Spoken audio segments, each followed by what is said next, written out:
And my dad in particular just was overwhelmed with a very fair question. And the question was why? Why?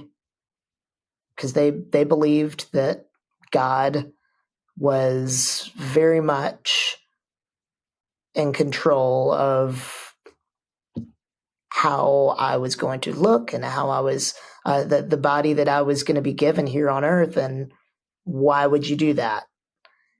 And those are hard questions because they are, we're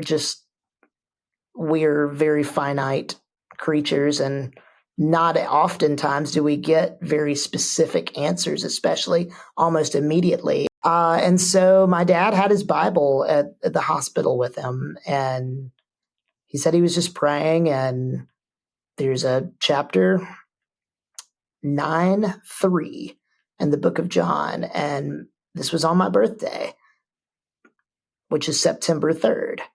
And so my dad turned to John 9:3, and it said, "It was not that this man sinned or his parents, but that the works of God might be displayed in him." And it was at that moment something lifted off of my dad, and he rushed in to tell my mom. And they just kind of knew there was a purpose behind me living a life with dwarfism. I didn't even really hear that story until my 20s.